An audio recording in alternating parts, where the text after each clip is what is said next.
Bahkan dawuh-dawuhe hadise para sahabat lan ulama salaf lainnya. Sayyidina Umar mengatakan, seseorang itu kalau tawadhu karena Allah, maka akan diangkat hikmahnya oleh Allah. Takabaro, kalau sombong melewati batas, maka Allah akan menolak orang itu di bumi.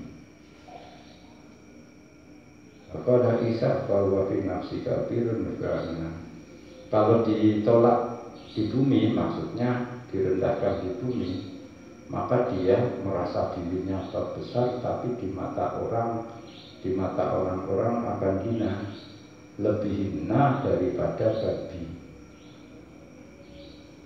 Jarir bin Abdullah ini tabi'in. Saya suatu hari berhenti di bawah sebuah pohon. Di bawahnya ada laki-laki sedang tidur mengenakan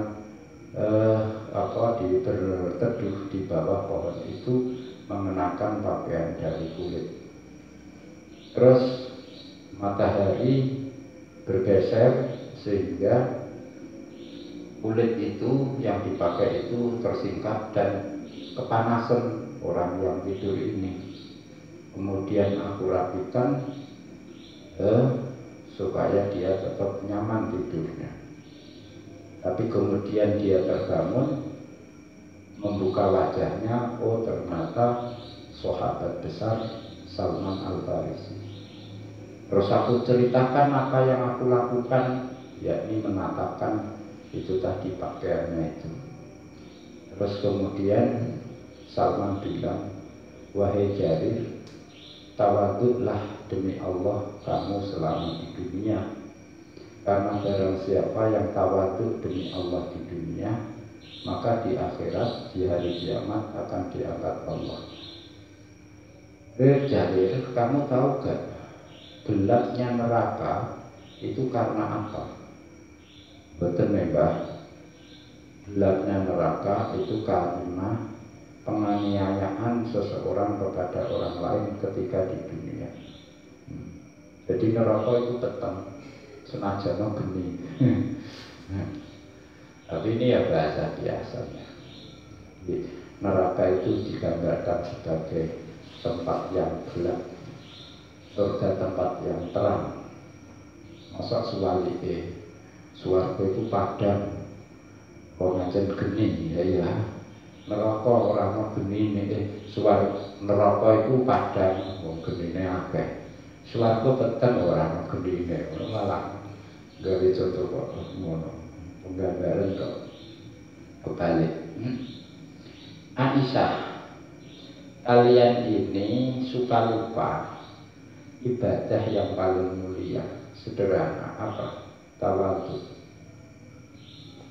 Seseorang itu dibalas amalnya banyak, tapi yang diberi balasan pahala itu yang sedikit karena didasari wirai.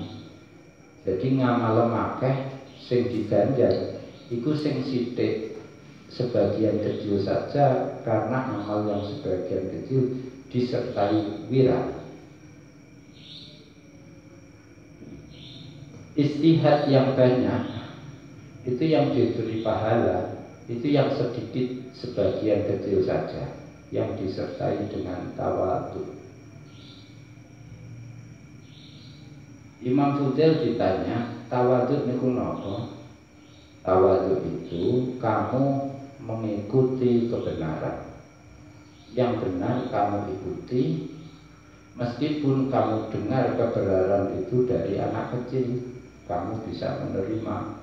Kowe dikandani cah cilik, ning kandhane mau bener, mbok tampa yaiku tawadhu. Ora teh kowe gedhe sing ngandani cah cilik, mbok banyak. Cah cilik ngandani wong tuwa. Biasa ngono. Cah cilik nguruhi wong tuwa, nah itu berarti ora tawadhu. Termasuk orang bodoh dikandani wong goblok. Kowe ngono iku wong pinter, wong kadane wong goblok ngandel. Iku ora tawadhu. Tawadhu itu akarnya adalah kita merendah kepada orang yang dia ada di bawah kita dari segi kenikmatan dunia.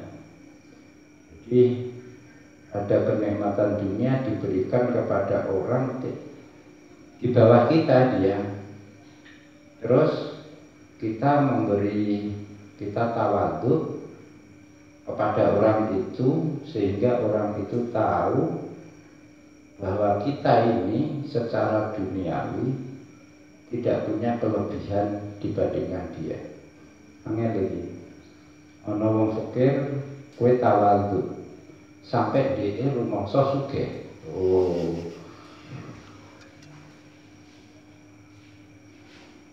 Dan yang kedua, kamu meninggikan diri kamu terhadap orang yang secara duniawi di atas kamu. Jadi kepada wong sugih kamu sombong sampai dia tahu bahwa laisa dunyahu alaika fadun, kamu lebih kaya dari dia. Jadi kita tawadhu kepada orang miskin sampai orang miskin itu berkesimpulan dia lebih kaya dari kamu. Dan kita sombong kepada orang kaya sampai orang kaya itu menyimpulkan kalah kaya dibandingkan dengan kita. Ini berarti tawadhu seperti itu. Senajan kene lebih miskin tapi pede pada orang.